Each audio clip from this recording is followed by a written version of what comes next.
Oh my god. How long have I been streaming? How long have I been streaming? Hold on. 21 minutes of complete silence. Oh my god.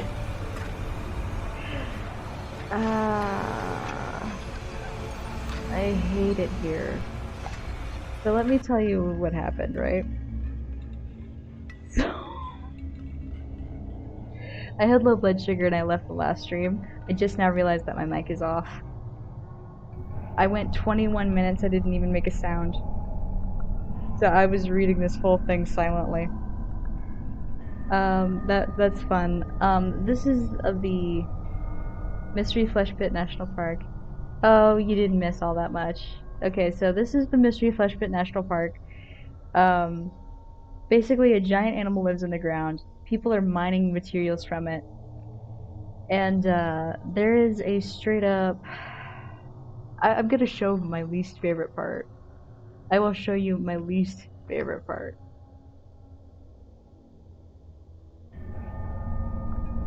I need someone else to suffer with me. The Amniotic thermal springs. This is a bathhouse. So you enter into the park and there's a bathhouse that you enter. And they have rules. You can't be under the age of 18 and go anywhere other than here. So this is where everybody goes. And if you're over the age of 18, you can go ahead and enjoy the libido bath, which I'll let you just imagine what that does. You've got your bathhouse where you take a shower and use a locker. This is the commercial extract where people get resources. They have mine workers coming in here. Ugh. It's just grossness. No, what? No, why would this? No, this is not real. This is an ARG. We cover ARGs. Let me go ahead and do a recap. I guess people who are watching the playback of the stream can enjoy the silence. This is a scan of the 2006 pamphlet offers information about the amniotic thermal springs, known by many as the Pleasure Domes, within the now closed Missionary Fleshpit National Park. The thermal baths were one of the highlights of the park, drawing in tens of thousands of visitors each year, particularly during the cold winter months. It was only after the park permanently closed in 2007 that the long-term effects of exposure to the amniotic spring fluid or ballast became apparent. Many of those who routinely soaked in the baths underwent depressive withdrawal periods. As the price of extracted ballast fluid since the tragedy has skyrocketed, today only those willing to spend thousands of dollars on purchasing the illicit substance can experience this enhancing elixir. Let's see if there's anything else I missed out on. This whole time I was talking out loud. I was reading all of these individually, the park ranger.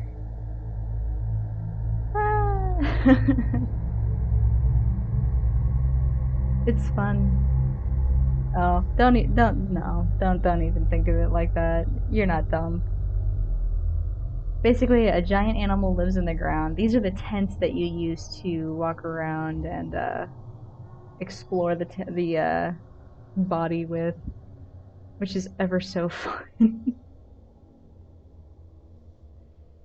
And this right here is what it sounds like to overhear the sound of the mining, which enjoy that.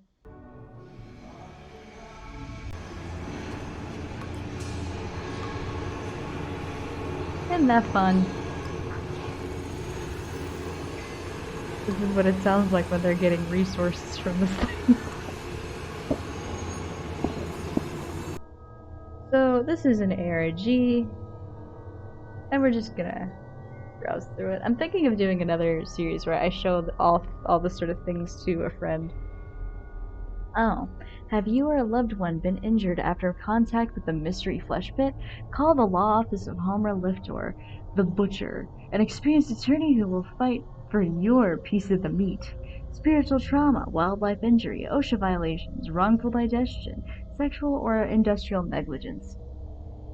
So, based on the fact that there's a libido pit and the fact that you can take minors to the main bathhouse, I'm just gonna let you come to the conclusions yourselves. 1-800-MEAT-LAW. This hotel door hanger is a serving example of many types of advertisements visitors might receive when staying on property at the Mystery Flesh Pit. Though it was understood that guests were taking a substantial risk by venturing into the maw of the Flesh Pit, litigation concerning injuries and wrongdoing within the park was a lucrative, if somewhat niche, legal specialization. Following the 2007 closure, of course, the number of out-of-court settlements and class action lawsuits would skyrocket. There was an incident in 2007. We haven't gotten there yet, but we're going to. Notice, respiratory mucosal folds are unmarked. Exercise caution to avoid entrapment. So you can get stuck inside the massive maze and end up getting digested by this thing. Unearthing the unholy, exploring the tragedy of the Mystery Flesh Pit. Accidental discovery, the Mystery Flesh Pit, and the unique phenomena surrounding it were targets of a head-first, furiously raced campaign of commercial exploitation. Once architects, engineers, geobiologists, and clerical members of the development team had done their work to make the park safe and viable, marketing teams faced the daunting task of selling the public on the intriguing and miraculous phenomena of the Mystery Flesh Pit while downplaying the visceral cosmic horror of the pit itself. Families were a particularly difficult sell, as children often displayed an overwhelming fear and aversion to descending into the pit. One strategy early in the park's history was the creation of a friendly cartoon mascot, Caber Coop. A brief animated film starring Caber Coop was shown at the park's visitor center, where the character would attempt to assuage worries about being eaten alive or swallowed, reassuring children and often parents that the pit was perfectly safe and reinforced. When the attraction was absorbed into the national park system in the early 1980s, signage and other graphic materials were updated to the NPS graphic identity.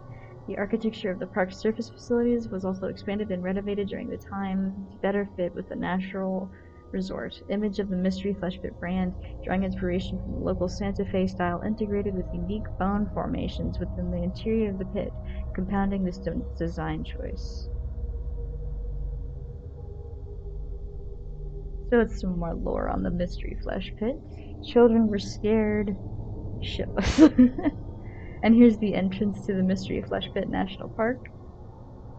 Then you would go to guest services, and then you would take an elevator straight down, and then you could just go ahead and tour, and you could interact with wildlife. You take baths. No mountain too high, no tunnel too low. Anodyne, a global leader in industrial equipment, geosurveying, construction, deep earth excavation, civil engineering, manufacturing, pharmaceuticals, resource extraction, supply chain logistics, site security, metaphysical solutions, software development. Anodyne was originally founded as Anchor Mineral Company in 1923.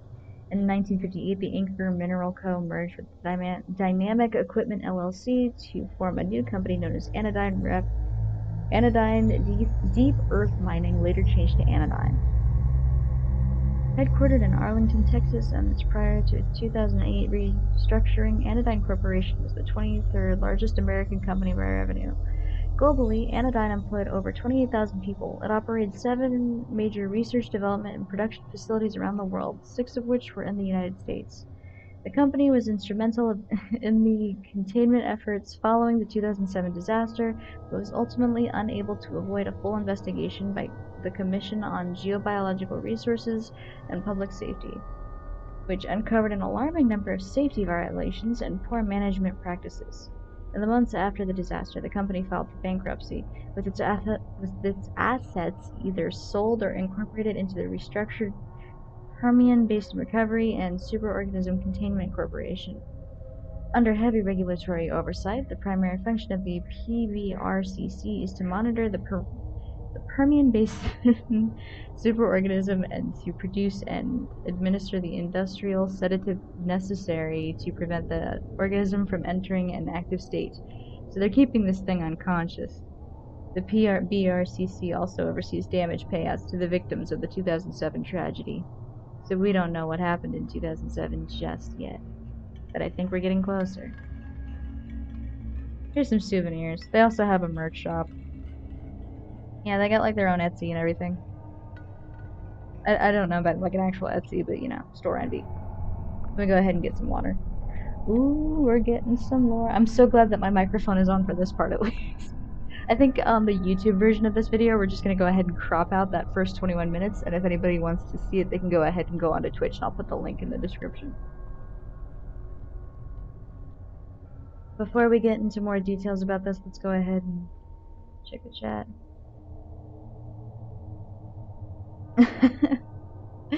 Imagine a found footage fake documentary on this. Imagine a video game where you're like exploring the pit and you're trying to save people and all you're finding are more and more mutilated corpses and eventually you don't come out either. That'd be so cool. Gumption, Texas. Breaking news. Disaster at Living National Park.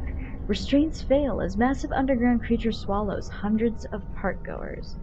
July 5th, 2007. So this was after 4th of July, which is like a huge tourist thing, so these people are extra screwed. There's like a lot of people in there. And keep in mind, they had OSHA violations and stuff, which caused Anodyne to shut down. Take it from me, bud, you can keep a good man down. With the right benefits and incentives.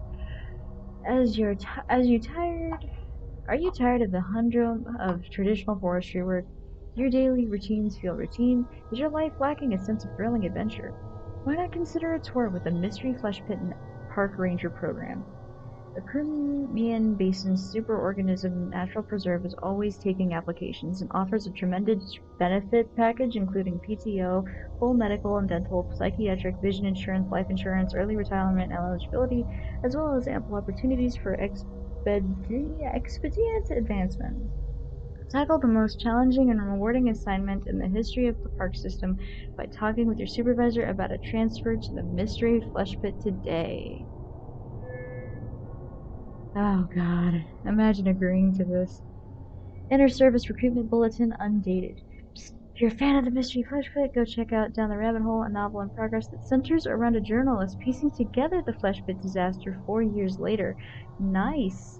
Shout out to Hypnotic Winters, maybe we'll check it out. It's still in progress, but this was about a year ago. Tumblr doesn't show dates or information about like when things were uploaded all that often, but I believe this information came out like a year ago. This is almost around the same time that the Walton Files was coming out. Let's check the chat.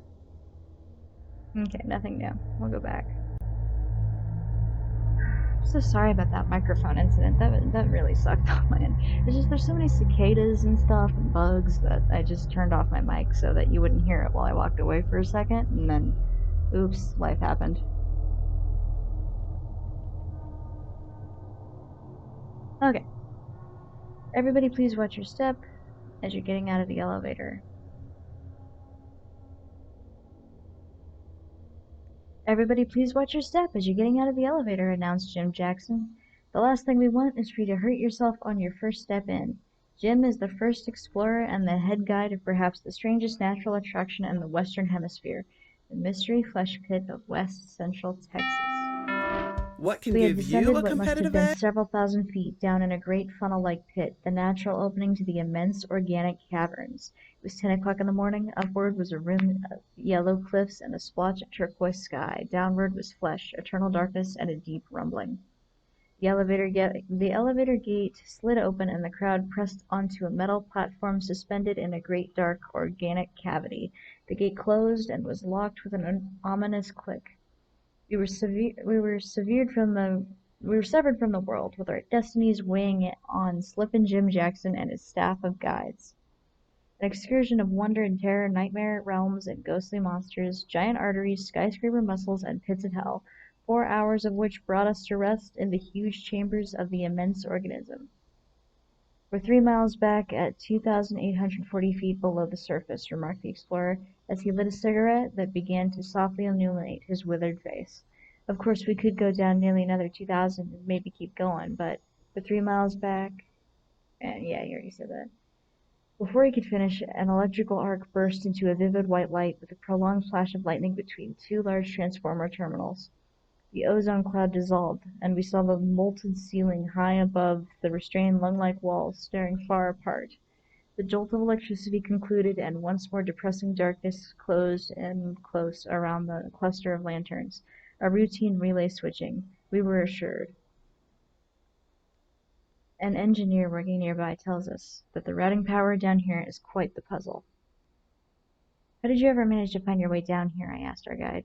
Me and the old Ortiz, Jim answered. Were swallowed down here using a modified diving bell. We had it tied off to a platform up top with cables and horses. By the time we came to rest, we were here in the gullet. With the powerful flashlight, the path had been pointed out as the great ring-like hole, 100 feet overhead and several dozen feet in diameter, through which the cables and track of the elevator had now been affixed. Coming back out climbing the cable, continued Jim. I was kind of scared for Ortiz, because along toward the top he slipped and got a fistful of some slime. We had 2 ropes hanging side by side. On one we would pull ourselves up a foot or 2 at a time. At a time. Blah. And at the same time, the fellows helping us up top would jerk up the slack, and the one that was tied to us, we made it back out without a scratch. But, he added, before either of us topped out, we were both mighty near all in, and it had been another yard or 2. I guess we would be down here still. James Jackson is not the explorer with the pith helmet, tight-legged pants, and horn-rimmed glasses, but the genuine article of a cowboy tradition with an astronaut's flair. There's a difference between the highbrow explorer with money and prestige as speedsters to fame, and the prowess of the pioneer who blazes the way over new horizons with nothing to say of the step that is true and light in his eye that knows no fear. There was no crowd of reporters to hang on Jim's every word. Had he failed in his purpose, there would have been none of the soothing ointment of consolation that comes to explorers of position in the shape of victorious defeat when they do not succeed. Had Jim been killed, he would not have been a national martyr in the cause of science, but just a damned fool. He did succeed, though, and the hats are off to him. He was a sturdy, lean figure with a showman's disposition. So he's Grunkle Stan. This guy just sounds like Grunkle Stan. He's literally Grunkle Stan, guys. Like, straight up Grunkle Stan. Where was I? He was a sturdy, lean figure with a showman's disposition, wearing a Stetson hat, a suede sports jacket, and tan leather boots. Down in the land of the unreal, of winding organs and gloom, he stood confidently on the fleshy ground in the manner of the men of the range of the country, while he deftly rolled cigarettes. He glanced back over the vista of life and recounted with a little concern of experiences that would lay on the basis for great science fiction odyssey. So it's pretty neat, right? Hang on a second. Oh, hang on, my audio. I think with all the content that we have over here on Mystery Fleshpit National Park, we can't simply do this in just a few videos. There's just too much. Let's go ahead and finish the rest of this. It's so dark outside now that my character doesn't even see me anymore. So what we're going to go ahead and do, we're going to finish reading off this one article, and we're going to make a part 3. I think that'll be really fun.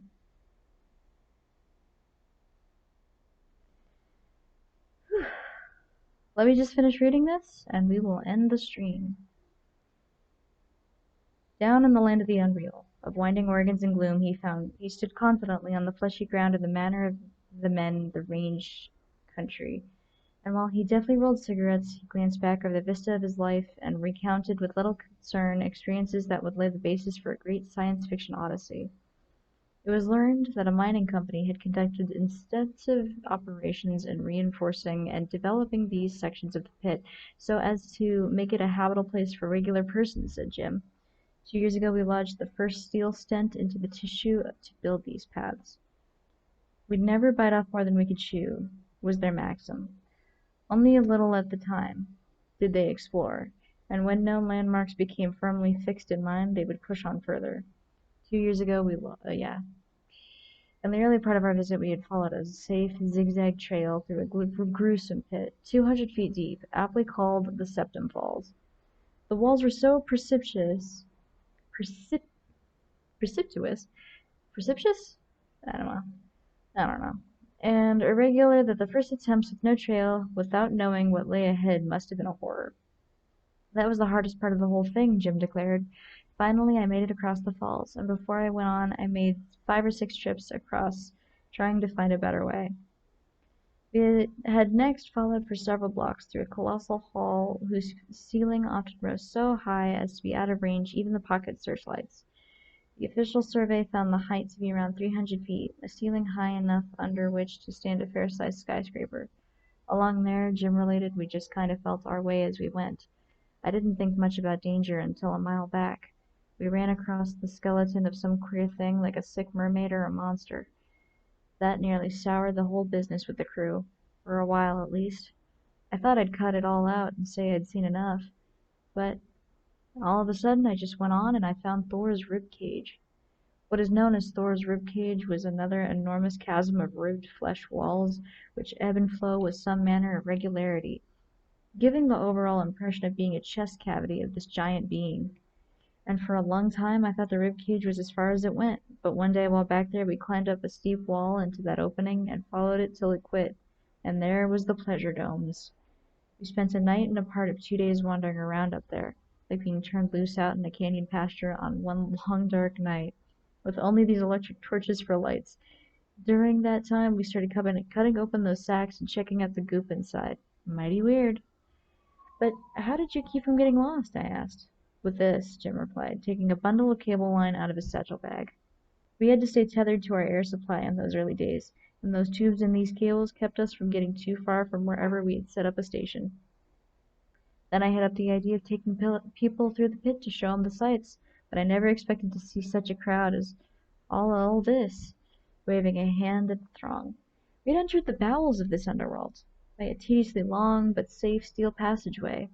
According to many of Jim's staff, which is the way de luxe, as compared within the perils of old trails, having seen a cat-sized louse of some kind scamper across a flesh fold and into any orifice, I inquired.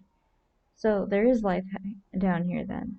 Yes, and it's just as fantastical as the pit itself. Mighty dangerous, but they skitter easily and don't like to pay us much mind. As Jim said this, he reassuringly patted his hand against the oversized firearm he carried on his belt. What was the closest call you've ever had? Once we were first setting up some gas generator stations. I was carrying some kerosene oil in a gunny sack slung over my shoulder. The oil sprung a leak. Walking past behind me was a fella carrying a lit flare. Next thing I knew, the man lit that torch, touched the rack, and my pack started going all up in flames, and me tied to it. I had a hell of a time breaking loose from the pack, but I didn't get burnt too much. It was time to start back out, and the crowd began to move. Hey now, Jim called to a group that had started on. You're going the wrong direction. Back the other way. You see, he added, how easy it is to get turned around. Who can tell which way is the north? As many guessed one way as another, and we fully realized the satisfying feeling of safety knowing such men as these guys, who knew the pit like a pocket in a shirt. At last, upon the surface, the sinking sun was spreading a panorama in cerise and purple cars, and purple across the heavens. Following Jim, the waiting cars slipped away, one at a time, through the shadows into the dark, into the desert, back to the town Gumption, the starting and ending point, where we left our pilot of the underground to be picked up by the next party with the same curious ideas and funny questions. Christopher Benham is a Dallas travel consultant and writer and regular contributor to the Dallas Morning News. Secrecy surrounding NASA Venus probe mission sparks intense speculation in conspiracy circles. Page 13b. And that is all we will be doing for today. I hope you really liked Mystery Fleshpit National Park so far. We have still yet to cover the incident, so I'm going to go ahead and, you know what, let me favorite this after I sign this off. So, apologies for the beginning. Half of this stream was just me talking. Oh yeah, we're not even done. We still have a lot of ground we need to cover, or flesh, I guess. It's a lot. There's a lot going on. It's pretty spooky. I want to cover more of it in the future. So, yeah, I look forward to showing this off for everybody. In the meantime, I'm going to go ahead and stop streaming, and I'm going to go ahead and share these streams over to YouTube so that more people can join us for the next stream. So, yeah, until next time, bye everybody.